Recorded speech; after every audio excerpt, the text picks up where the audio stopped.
Hello YouTube, so I recorded this video 3 days after Superman's opening day, and I had originally planned on uploading that video the day I recorded that video. But here we are now, the Fantastic Four movie comes out tomorrow, so I figured might as well get this video done now before the hype for the Fantastic Four starts. Yeah, you guys, enjoy the video.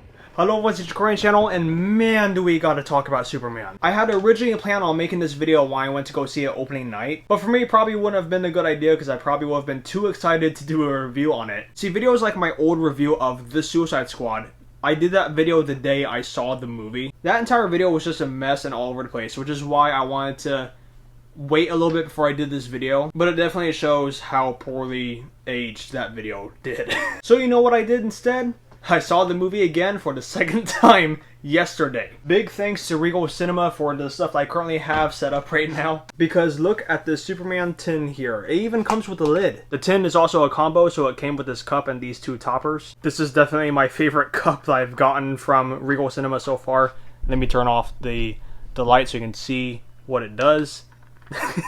Just look at that. And I've already shown y'all this one sometime last week. Okay, stop showing off the merch. Talk about the movie. Just to let y'all know, I will be getting into spoilers for this movie, so you've been warned. This movie made me feel like a little kid again, which is something I have been missing when it came to superhero films. See, the type of stuff I grew up on were Fleischer, Superman, Super Friends, Superman the Animated Series, and Justice League Unlimited. Those were like the main cartoons I used to watch growing up. And this movie was just that. I loved how the movie was just full-on comic book. The movie just gave me hope, joy, wonder, which is definitely something I love about this movie. But man, the visuals, the action, it's just so good. Now for me, when it came to James Gunn's work, I love what he did with Guardians of the Galaxy. And when it came to DC, I was very 50-50 on. Like, there were some things I liked, and there were some things I just slowly started to dislike. Because the day I saw The Suicide Squad, I loved the movie. I thought it looked great. The action scenes were done well. And now here we are 4 or 5 years later.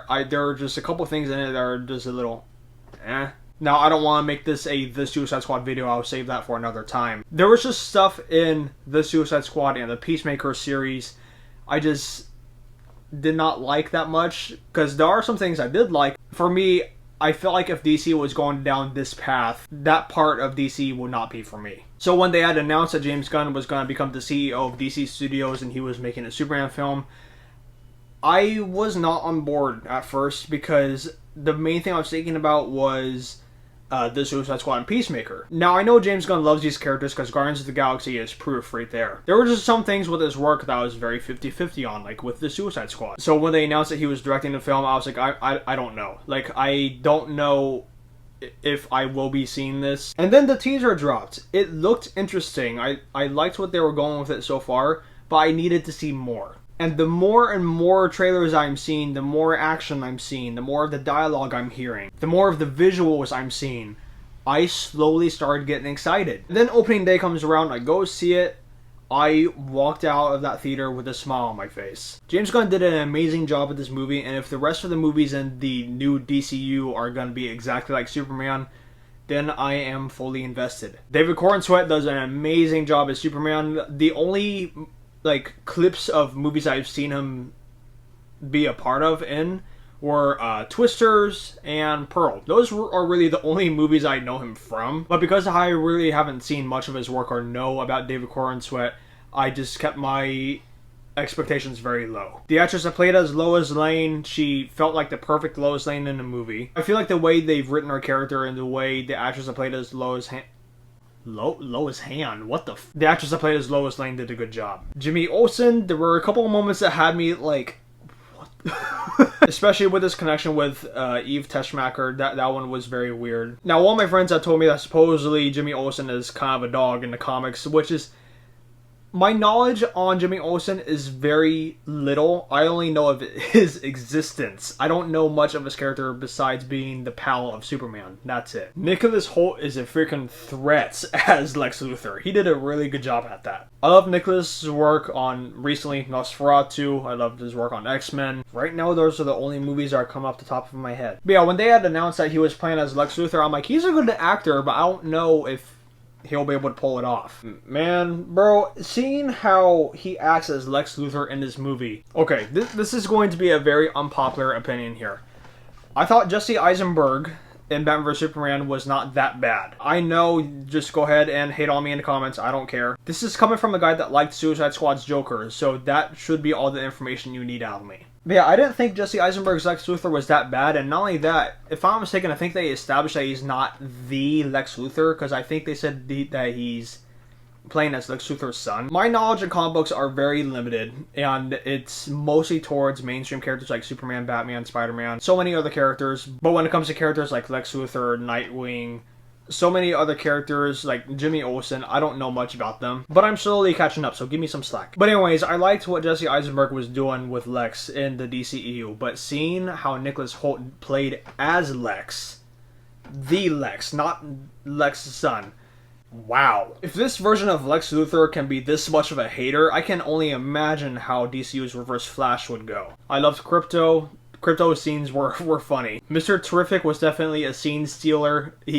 I loved Mr. Terrific in this movie. Green Lantern's Guy Gardner was hilarious. I cannot wait to see him and the other Lanterns in the Lanterns series. I don't really got much to say for Hawkgirl because she kind of gets sidelined a bit. I love the fact that Metamorpho was not a CG character, that was all practical. Oh yeah, and we can't forget Peacemaker's cameo. That bit had me like... I liked Supergirl's little cameo at the end of the movie. Sean Gunn, James Gunn's brother, he plays as Maxwell Lord. If that name sounds familiar, that's the character that Pedro Pascal plays in Wonder Woman 1984. Frank Grillo as Rick Flag Sr., I kind of wish they did more with him, but I get it, he's not the main character of the story. Oh yeah, how can I forget? When they arrest Lex, they say to lock him up at Belle Rev. I can only imagine how that would go for Lex. And because of how I grew up with the Super Friends, I immediately recognized the Hall of Justice. Back to the visuals again, I loved the whole Pocket Dimension scene. I loved that bit. And dude, Superman's fight with Ultraman was amazing. And then this miniature fight with him and Planet Watch out. They just do... They do a really good job with this movie. Right now, as I'm talking about this, I'm debating on going to see it again for the third time. Now, mind you, I've never seen any of the Superman movies in theaters, so this is my first time getting to see a version of Superman on the big screen. And for my first time, it was awesome. I loved it. Now, since the Suicide Squad and the Peacemaker series are somewhat canon to this movie, I am now very curious to see Bloodsport go against Superman. Because if you remember in the Suicide Squad, they said that the reason why Bloodsport was locked up is because he shot Superman with a kryptonite bullet. Now, if y'all remember, the Suicide Squad came out when the DCEU was still active. So when they said that Bloodsport shot down Superman with a kryptonite bullet, I didn't really see that working with Henry Cavill Superman considering how overpowered he was. But now knowing that the Suicide Squad and the Peacemaker series are connected to this new Superman film, I can definitely see this version of Superman going against this version of Bloodsport. And I love the soundtrack of the movie. See, for me, music plays a big role in movies for me. When I saw the teaser, I did not know how I felt about them reusing or reimagining the original John Williams score. While yes, the John Williams score is iconic, I don't feel like it's right to continue the music into other projects. But after seeing the movie, they did not copy John Williams' score. You can definitely tell there's inspiration in there, but they've made it their own. So I appreciate the music composer for doing just that. Because there have been multiple times in the movie where I've gotten goosebumps, especially the intro, Superman's fight with Planet Watch, Clark's talk with Jonathan Kent. That part actually got me to cry when I saw it the second time. Now, because of this, I have a good story for y'all. I ride my bike when I need to get to places, and when it comes to movie theaters, they don't allow backpacks. So I didn't have my backpack with me to go see the movie. But I ended up buying the blanket just so I could be comfortable in the theater with the reclining seats, enjoying Superman on screen for the second time. The movie ends, and as the end credits are rolling, I see this family wearing Superman shirts. They bought the same blankets. The kids are running up and down the auditorium with the blanket, carrying it around to make it look like they're flying. That had brought back a lot of good memories for me. But now I had a problem to solve. How am I gonna get home with this blanket since I don't have my backpack on me? So I tied the blanket around my neck, walked around a bit like I was Superman, and I decided to go on my bike with it on. Dangerous? Yeah, but it's not my first time doing it because I've done it dressed up as Batman. Now the weather outside was almost 90 degrees. You can imagine how I'm feeling wearing this shirt with the blanket tied around me. On my bike going up hills, I was sweating. I was tired. Stopped by McDonald's just to get something to eat, and the guy over there just saw I was dying.